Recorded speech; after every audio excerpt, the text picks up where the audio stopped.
So we're here at the British Computer Society in London this morning to talk to Simon Humphreys, who's Computing at School's National Coordinator. Rather than talking about computer science or computer science education this morning, we're actually going to be talking about CAS itself. Simon, it's great to be here with you. Good morning, thank you. So tell us, how did CAS get started? CAS started, I suppose we need to go back to the late 2000s, 2007, 2008. It maybe helped me a little bit my own personal journey, but I was teaching at the time, and my teaching career has been split in two. I started off teaching music for a number of years. Music is my first degree, and then I went back to university to do a computer science degree, and I found myself then teaching computer science at a sixth form college in Cambridge. And it was my own naivety, I suppose, when I discovered that for many of my students, they were saying there's no point me doing A-level computing because the universities don't want it. Gosh. I thought that seems a bit odd, particularly coming from the music world, where you couldn't have done your A-level without having done GCSE and without having done music beforehand. And you certainly wouldn't have got onto a music course at university without an A-level in music. Exactly. And you certainly wouldn't have done any of it if you hadn't had some prior instruction in this is what the dots look like, and you had to go playing some musical instruments. You might have had to go composing some stuff as well. And that was all part and parcel of your music education that was leading towards the end goal, which could just be personal enjoyment, or it could have been a degree. But a very powerful metaphor there for what we're trying to do. Yeah. Absolutely. So that struck me as odd, and it was very naive, I think, at the time. But I thought, well, don't they do any of this computer science further down the school? And clearly not. And this was at a time as well in the sort of mid 2000s when lots of students were voting with their feet and choosing not to do A-level computing and also A-level ICT as well. Numbers were going down. The number of students going to do degree courses at university was in free fall, and it was down about 50% across a certain decade, which is a significant number.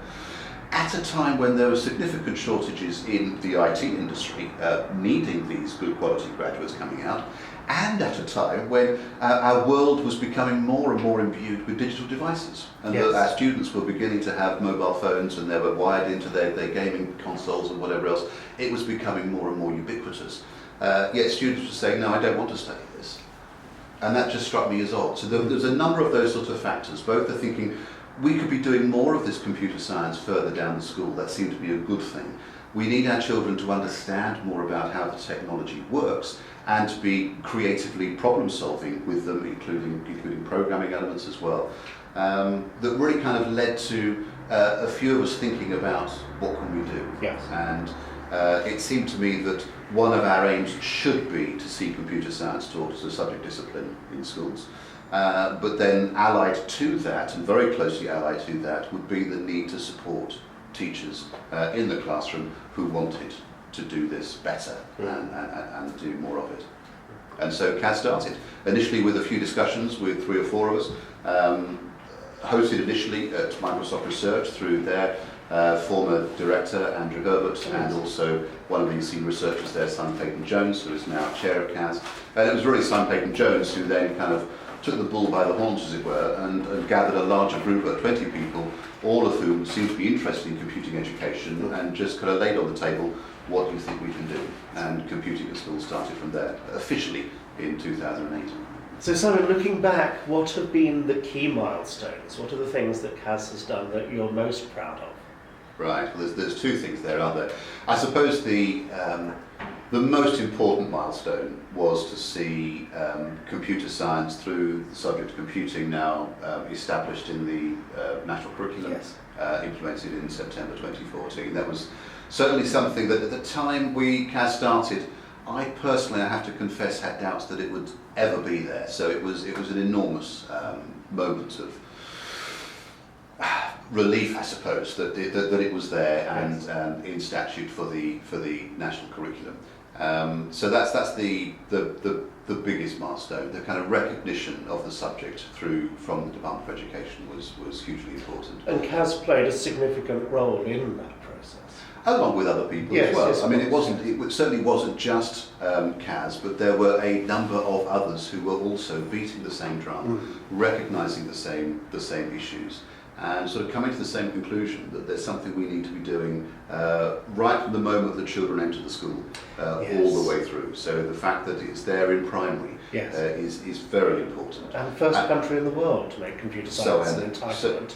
So I private understand. computers. Yeah. And I think it is for me the analogy I have with my previous life as a musician and a music teacher.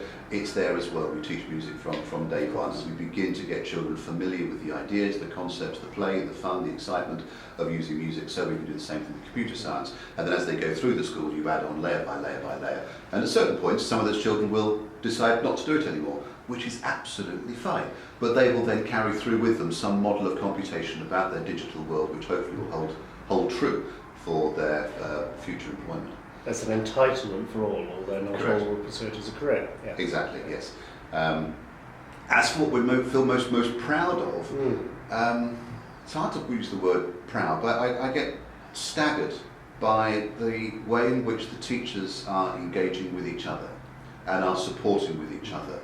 And one of the whole kind of concepts and ethoses behind where computing at school started was this sort of picture that there were individual teachers all over the country feeling similarly as I was in my classroom, frustrated and concerned and thinking there must be something we can do, but I feel so powerless, I'm just on my own.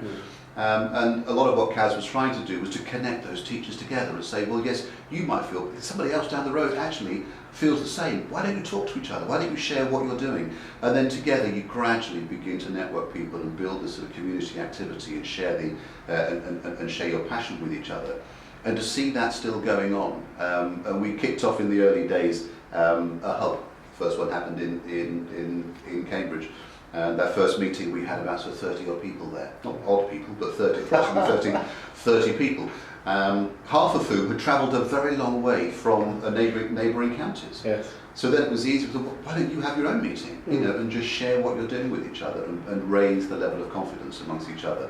And now we're approaching 200 in the country of teachers just volunteering to hold meetings, bring teachers together, share what they're doing. And as I look back over what we started way back then, I think that's the bit that I feel most proud of, or that we should feel most proud of as a community. The way teachers have just gone out of their way to look to help each other has been extraordinary. There are so many projects that CAS is involved with, that CAS leads on.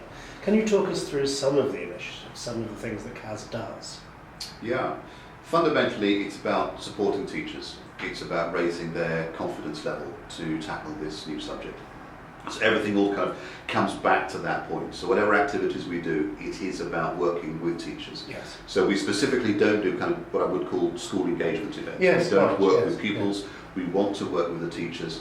The thesis being that if you have a motivated, passionate, capable, confident teacher, job's done. Yes, and that scales, of course. Exactly. Yes, The children will be there, and they will enjoy what is being delivered by that teacher.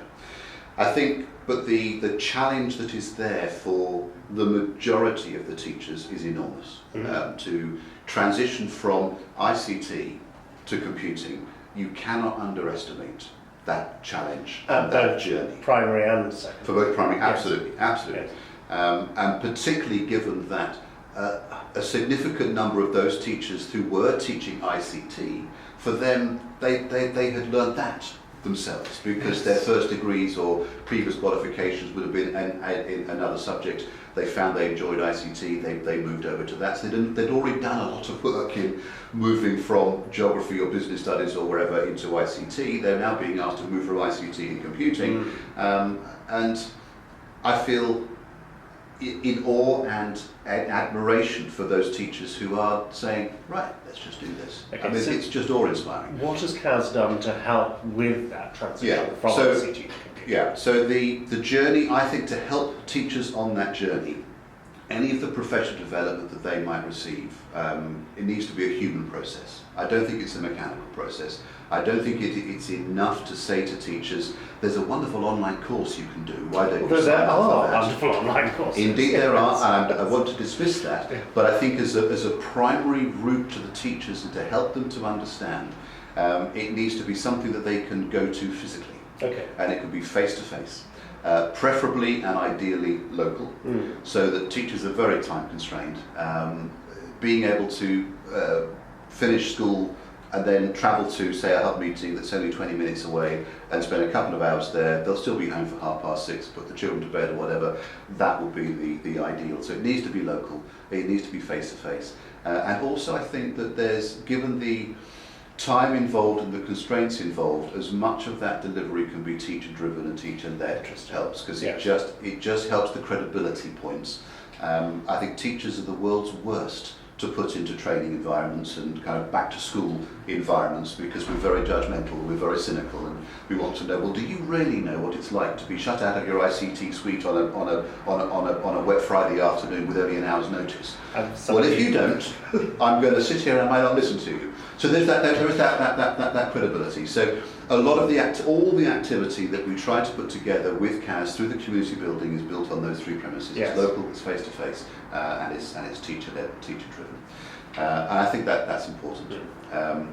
Allied to a lot of that, we try to do is then provide the mechanisms, provide the infrastructures, provide the resources that will help people deliver that training. So there's a variety of projects going on at the moment, both in trying to support our hubs more directly. We have some funding from the Department for Education to establish to build on a training programme epitomised through the CAS Master Teacher role. Yes. And that again just epitomises they are local, they're delivering face-to-face support and training and coaching and mentoring, and they're all teachers as well. So it's about helping teachers get together in amongst themselves with resources that we can provide for them to just raise their confidence levels. Important as it is, CAS is only part of a much broader ecosystem around computing education, coding, if you will. Is there a sense of a shared vision, or is there a danger of mixed messages across that broader ecosystem or network?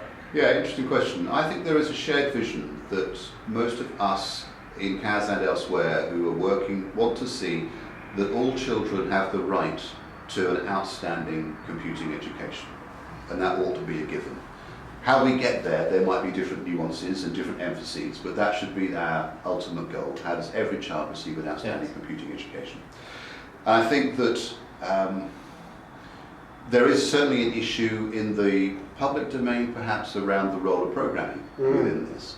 And that much of the media coverage focuses on coding, and yet CAS's mission is around computer science education. Exactly, and I think the coding, the programming in question, it's an easy hook to get hold of, and that's why it has become so prevalent. But that is also an Achilles heel. We don't want to give that impression that actually what we're really doing is we're introducing a coding curriculum.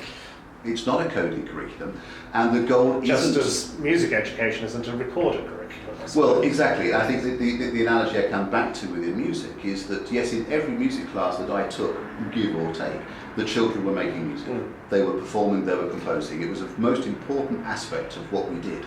But I wasn't teaching the children so that one day all of them could sit on the front desk of the London Symphony Orchestra. I was teaching about melody and rhythm and harmony and so on and so forth. And I think this is where programming sits in that same space. It's a fundamental activity that if you are doing computer science, you will be learning how to program.